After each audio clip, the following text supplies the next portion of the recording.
This week on Wealth Track, a rare interview with perennially top-ranked economist Nancy Lazare on the prospects for the economic recovery, now the third longest on record. Nancy Lazare is next on Consuelo Mack Wealth Track.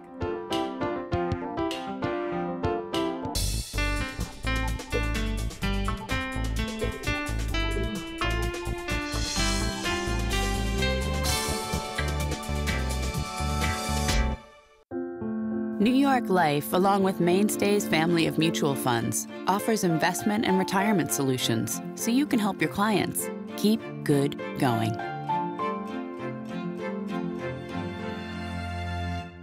Additional funding provided by Thornburg Investment Management, Active Management, Flexible Perspective. Koo and Patricia Ewan through the Ewan Foundation, committed to bridging cultural differences. Rosalind P. Walter and the Fairholme Foundation. Hello and welcome to this edition of Wealth Track. I'm Consuelo Mack. How long can this economic recovery last without slipping into recession? The longest economic expansion in the U.S. lasted exactly 10 years or 120 months. That was from the trough in the economy in March of 1991 to its peak in March of 2001. According to the National Bureau of Economic Research, or NBER, the current recovery started at the bottom of the last recession in June of 2009 and is still going 8 years or 96 months later, making it the third oldest on records kept since the 1850s. Does long in the tooth mean a short life ahead? Not necessarily, says this week's guest. She is Nancy Lazare, co-founder, partner, and head of the economics team at Cornerstone Macro, an independent macroeconomic investment and policy research firm she launched in 2013. She has been ranked one of the street's top economists by Institutional Investor magazine for the past 16 years, including being ranked number 1 in 2015 and number 2 the prior 4 years, just behind her former business partner of 20 years, Wealth Track guest Ed Hyman. Several years ago, Lazare identified some major structural changes in the U.S. economy, which made her a believer in its staying power. One is the manufacturing renaissance occurring in the old Rust Belt and other industrial areas. Another is the revitalization of domestic energy production. Two other contributing factors, low interest rates and modest inflation, have made the U.S. an attractive place to do business and create jobs. I began the conversation by asking her if those favorable conditions are still intact as the economic expansion approaches record-breaking longevity. Absolutely. It's not been smooth sailing. You had a big bump in energy, particularly last year, 15 and 16. Even in the manufacturing space, you've had ups and downs, but net, there is a clear transformation going on globally where the United States is indeed increasingly energy independent through all of the shale and investment companies are doing here. And on the manufacturing side, China has pretty much almost put themselves out of business. They're no longer competitive. And so the bigger theme is if you sell it in the United States, you make it in the United States. And so absolutely, that is still very much a passionate theme that I have. And it's unfolding, albeit up and down. Right. And so tell me where you're seeing it unfolding. One way you see it in my world is when you look at U.S. imports from China as a share of our economy, they've actually peaked in 2010. Wow. And moved down some in 15 and have come back a little bit. But our trade with China is already turning. So that is clearly one of the areas that you're seeing, that we're importing less at the margin from China. And so you are indeed making more stuff here in the United States. You've also certainly seen it in the stock market and individual companies that do tend to do more investing, build stuff here in the United States. Because one of the criticisms and I guess the concerns about a lot of other economists has been the fact that capital expenditures have not been as robust as one would expect. I mean, there's been a lot of debt issuance by corporations because of low interest rates. Yeah. And instead of spending it on investments, what they've been doing is that they've been buying back stock, and they've also been paying dividends. So it's more shareholder friendly and less economy friendly. How do you kind of balance those two trends? So when we first started to talk about the Renaissance back in 2010, I did think we were going to have an extended capital spending cycle in the Right. United States, possibly breaking out on the upside, and it did not. And with hindsight, I would say our very, very high corporate tax rate was probably one of the key reasons that just didn't happen. It doesn't pay companies to invest in the United States, even though at the margin you're seeing the shift with China. When you look at our tax rate, effective rate, including states, at 39%, it's the highest in the world, except for maybe one or two very, very small economies. Companies invest outside of the United States. And so I think our very high corporate tax rate did come back to haunt us a little bit in this renaissance, and definitely has held things back. So if you were to look at the Trump agenda, would lowering the corporate tax rate be actually give the boost to the economy that his people are saying it would? It would be a game changer. Really? It would be so, I think, exciting for the United States. Now, the question is, when would it be a game changer? I'm not at all convinced it will be a game changer in the next year or two. Hopefully it does indeed take place next year. But it would be a game changer for the next expansion, sometime 2021. There's going to be a recession one of these days. And indeed, that would then, the combination of the investment boom in China over and a lower corporate tax rate, competitive globally here in the United States, I think we then really would see the manufacturing renaissance take off and a secular shift up in capital spending in the United States. Again, if you sell it here, you make it here. 2 years ago on Wealth Track, you told us that the U.S. was resuming its role as the driver of world economic growth and kind of overtaking China, which had assumed that role. Why are we kind of moving forward and China is not?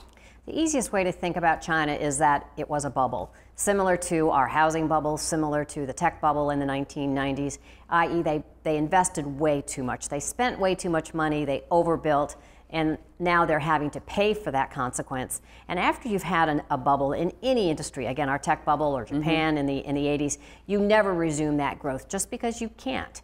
You have to unwind the excesses that you've put in place. China's had excess investment, excess debt, and now they're in the process of unwinding that. And so indeed, the U.S., in dollar terms, is growing faster than China, has taken over as the driver of global growth. And yet, obviously we had our huge housing and credit bubble ourselves. Are the excesses from that experience, have they been totally wrung out of the economy? I mean, are we on on much sounder footing now? Well, unfortunately, there always seems to be something else that pops up. Right. Housing, this expansion has been slow to moderate, and that's a beautiful example of what happens once a bubble bursts. It's never exuberant again.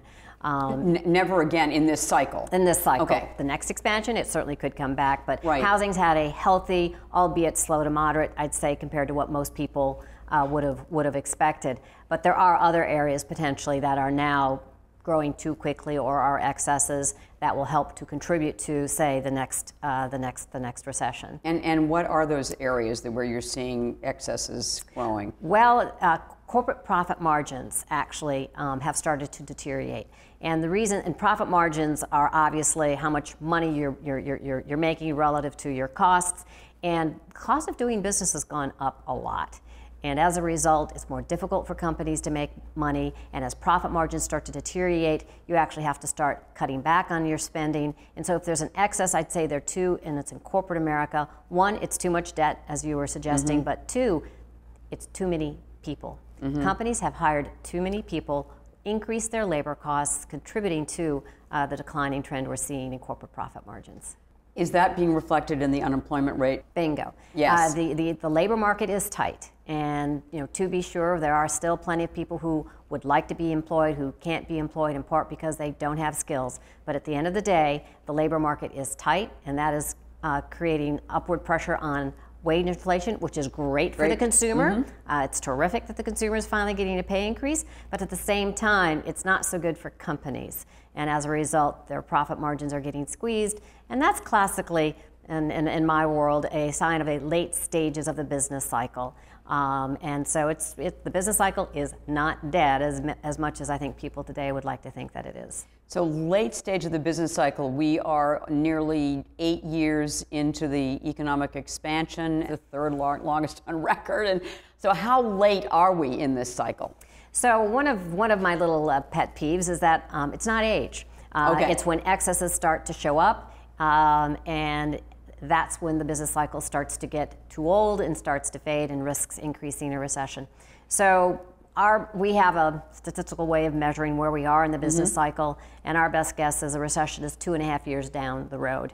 So it's not 2018, more like mid-2019, late 2019. If we got tax cuts from the administration, it might indeed extend it, to be sure, because obviously companies might incrementally, would hopefully have an incremental more money in their pockets. But given where the unemployment rate is, given what wage inflation is doing, given what profit margins are doing, banks are tightening lending standards, which is also a sign that there are credit issues, a classic late cycle phenomena.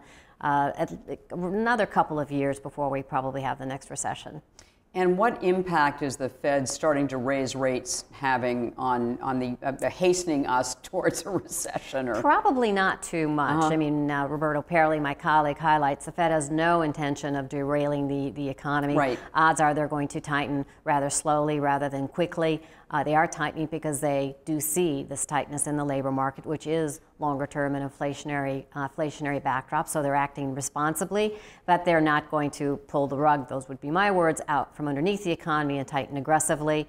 I would argue that the recession could indeed not necessarily happen because of the Fed, maybe incrementally contributed, but come from companies actually cutting costs and affecting the employment backdrop and the unemployment rate, and banks tightening lending standards, restricting credit, and contributing to a slowdown in overall both business and consumer spending. Right. And so the bank lending tightening, is this because of regulation, or it's you said it's really credit deterioration? So are they seeing that in consumers, among consumers, or? They are. That banks are acting responsibly. Right. And in talking to bank analysts, no, it's not really because of regulations. It is simply because they are seeing a deterioration in the quality of loans. Delinquency rates are going up. People are late in paying back their bills. And as a responsible business, they're responding to that, and they are tightening lending standards. The auto sector is where you're seeing it most clearly, and there's no debate, quite frankly, about what's going on in the auto sector. You had a very rapid credit cycle in autos. For whatever reason, not sure why, but the banks and the auto industry were very aggressive in making auto loans early in the expansion. And unfortunately, they made too many. Sounds familiar. And now, again, as the employment backdrop, income backdrop starts to deteriorate, I have a saying, weak links always crack first. That last borrower, who was probably not high credit quality, is now going delinquent, and banks are pulling back. Right. And you're seeing that in auto sales. Auto sales are actually down, and that's because banks are tightening lending standards. You are predicting sluggish growth for the rest of 2017, yes. So about, what, 1.5%? 1.5%, yep. Why? So there was an expectation going into 2017, maybe in part because of hope that the administration would create a stronger economic backdrop. Growth would indeed accelerate. Instead, we've been more cautious on growth. We have growth slowing down to about 1.5%. First, you did have an inflation spike earlier this year. Spike in today's terms, you accelerated from about 0 in 15, about 1 in 16, up to 3% in the first part of this year. So if wages are growing about 2.5%, your real purchasing power as a consumer got squeezed. And so that helped to contribute to the slowdown in consumer spending in the first quarter. And on top of that, what's going on in the auto industry, banks tightening lending standards. So we've been expecting this slowdown in consumer spending. We've clearly gotten it. Second, we've also been very cautious on China. China through the first quarter was stronger than I expected, to be sure. But now you're starting to see China slow. And at the end of the day, that'll come home and hit U.S. manufacturing activity, along with the slowdown that we're seeing in U.S. consumer will also hit U.S. manufacturing activity. So really those two forces. And a recent report, I think it was hope versus reality. Yeah. And so the hope was, again, new administration coming in with a pro-growth agenda, not happening as quickly. And so what is the reality going to be in 2018, do you think? Now, well, in 2018, I would still hope for corporate tax reform, corporate tax cuts, although my colleague Andy LaPerriere would say don't get too excited about that happening quickly. Right. Here in 17, I think the hope trade is deflating, albeit slowly. It is deflating, and that will just further contribute to a slower growth economy here in 2017. In 18, we'll be watching to see if Congress the administration can get their acts together and actually put in place some fiscal stimulus through the tax cuts. And then hopefully in 18, we could see a pickup in economic activity, at least in the first part of the year. How dependent is the economy, again, in the late stages of a recovery? How dependent is it upon stimulus from Washington? I mean, it used to be dependent upon monetary stimulus. Now we're talking about fiscal stimulus, right? So it would definitely create a pickup in economic activity if individuals had their taxes cut and corporations had their taxes cut. So very dependent. I mean, we would need that. But the problem is, as the Fed actually has highlighted, fiscal stimulus at this late stage of the business cycle doesn't give you a sustained expansion. It just temporarily pulls demand forward. And if anything, in the back half of 18 into 19, again, the economy is likely to slow down because you have to deal with these business cycle headwinds like banks tightening lending standards. And you know, the rest of the world. Let's talk about Europe. What is the shape of Europe these days? What's your assessment? The easy answer on Europe, it's okay. But there's a lot of enthusiasm and hope right now, actually, for Europe. Policy uncertainty may be fading, and as a result, we hear from the investment community that the Eurozone markets are likely to outperform the U.S. markets. We, again, though, fear that hope is too extended in Europe, that the underlying trend in economic activity there also will be on the somewhat softer side. They are very tied to China, Germany in particular, let alone France and Italy on the luxury side, Germany on the industrial side. Their exports were driven very, very sharply by China, and now those exports are going to start to fade. So a little bit of a slowdown in Europe, and we would be more cautious on Europe than I think consensus is. Not bearish, but just a little bit more cautious on Europe. And the central bank effect in Europe with ECB, are they starting to, you know, pull back a little bit, or? No question that they're at the end of their stimulative policy too, not that they're going to tighten anytime soon. Again, central bankers around the world have no intention of derailing the global economies. Europe's going to be behind the United States for a couple of years, but they're growing more slowly. They still have a very high unemployment rate. They don't have the tight labor market that we have today, and so they're not facing the business cycle headwinds that we are. How much attention are you paying to to populism, obviously to Trump, Theresa May in the UK, and obviously Marine Le Pen did not win, and she was defeated pretty soundly by Macron in France. But how do you figure that into your economic and market outlook? Well, again, I look at it very much from an economist perspective. Is why are you having these rumblings, say, particularly in the United States and in Europe? And I would argue a lot of it has to do with the lack of investment in countries. In the United States, what's impeded us is our high corporate tax rate. In Europe, it's regulation. It's not the same as it is in the United States. Some of those countries have lowered their corporate tax rates. Hasn't made much of a difference because they have other headwinds to businesses actually growing in those countries, particularly France. Even in Germany with the high unions, high labor costs. And so I think the lack of investment in the developed world in general, for individual reasons, has created a working class. Growing up in Flint, Michigan, people just haven't been able to get jobs. Not everybody needs to go to college, shouldn't have to go to college to get a job, should be getting other training programs to get a job. So I'm quite excited longer term with this recognition that you have to make it easier for businesses to grow. With that, hopefully you can start to employ more and more people and ease some of this populist turmoil. A very prevalent opinion is that because of technology, that we can't create jobs in the developed world for people that aren't college educated, highly skilled, whatever. And you're saying that's not the case, right? I'm a huge fan of this creative destruction idea, and that you have to allow industries to die, and through that you get new industries, new skills. If I can make a plug for a movie, Hidden Figures, one of the most exciting things in that movie for me was the women recognizing that they needed a new skill, and she needed to learn how to run the IBM. And indeed, she learned it. Otherwise, their jobs were going to disappear. And that to me was one of the most exciting things about that movie. And so they grew. They became stronger, more key in the development of the space program. And I would use that as a great example how indeed creative destruction created smarter people, and they grabbed it and were major parts of the space program in the United States. So, right. So education that's not necessarily a liberal arts education, but certainly, you know, the kind of skills that can meet the needs of a high-tech society. Doesn't require a college degree.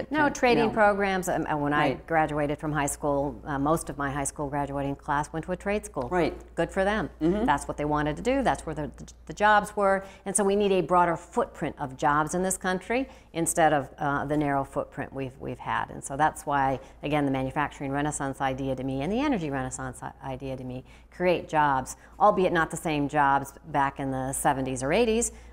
Quite frankly, they're better jobs today. Creative destruction's been going on for centuries. Right. What kind of jobs is technology, you know, creating when it seems like we're going into a robot society where everything's kind of going to be automated? Well, Greg Ip actually wrote a great article in the Wall Street Journal saying, if anything, we need more robots, not less robots. Robots create new jobs. The classic retail industry, the brick and mortar retail industry should die. There are new ways in which we can all shop. And as a result, there are new jobs that are created for those industries. I look at what's going on with the delivery companies, Federal Express, UPS, the warehouse industry. And so, again, if you stagnate, you die. You have to allow change, and through change, you actually create new jobs. I don't know what they're all going to be. Right. But no one does. No, right. Right. And at the end of the day, technology is a positive, not a negative, for long-term growth. Investment implications of relatively slow growth this year, and depending upon what happens in Washington, maybe faster growth next year or not. What's your view at Cornerstone Macro of the market, levels in the market right now, and what the outlook is? So my other colleague, Francois Trahan, would highlight that indeed expectations are way too high right now. And I would totally agree with that as far as the confidence data did indeed expect stronger growth here in 2017, and you're not getting it. So now the way we describe it on the economic side is that the soft data, the confidence data, the NAHB, the PMIs, consumer confidence, all now need to come down to the hard data, the reality. And as a result, we think the market's going through a period of digestion, is likely to be weaker rather than stronger. Although the overall market's not down, within it, as Francois has highlighted, you've clearly seen the market become concerned about growth, and we think that continues for most of the year. So for most of this year, is there anything that he sees that's going to turn the market around that would give it another leg up? For this year, probably not. Into 18, that's where we actually view from the economic side the slowdown in the economy as good news, not bad news. As a result of the slowdown in the economy, all of a sudden inflation is slowing, as we saw with the CPI data that we've seen for the first part of the year. After spiking into January and February, inflation is now starting to slow. That's good for the consumer. At the same time, bond yields, mortgage rates look like they were going up significantly. Now all of a sudden they've come down, have stabilized at a lower rate. That's good for the economy. So that will help growth as we go into 2018. Even if we don't get a tax cut, at least some, and then that would also then help the market. But we're not there yet. Which leads me to the final question of this interview, and that is the one investment for a long-term diversified portfolio. And the last time you were on a couple of years ago, you recommended a dollar ETF, which did extremely well. Thank you, Nancy Lazare. So what would it be now? Well, I would go back to focusing on the U.S. economy in general, and in particular the industrial space. The problem is they've run a lot lately, but you use the right word, long-term investment. And so companies that build stuff in this country specifically, from the infrastructure programs that obviously will take place. Again, some of these are maybe a little expensive right now and could come off here in 2017, but any weakness in these stocks we would view as buying opportunities, domestic construction-oriented companies. Really a treat to have you on, Nancy Lazare from Cornerstone Macro. Thanks so much for being here. Thank you so much for your time. Appreciate it.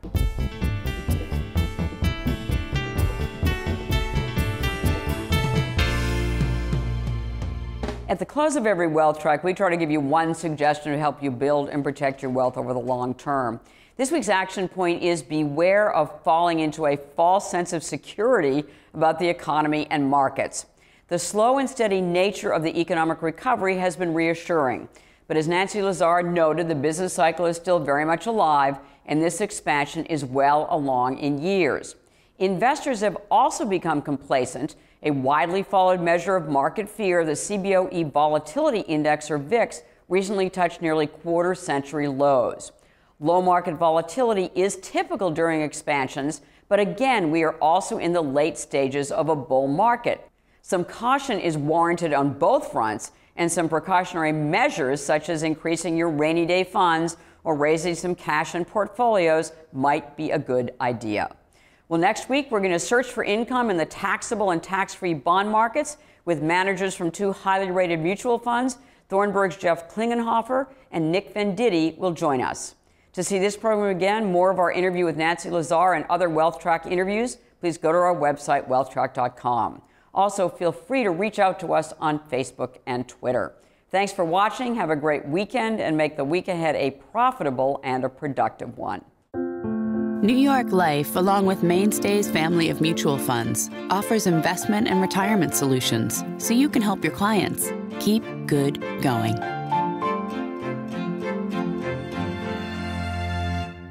Additional funding provided by Thornburg Investment Management, Active Management, Flexible Perspective. Koo and Patricia Ewan through the Ewan Foundation, committed to bridging cultural differences. Rosalind P. Walter and the Fairholme Foundation.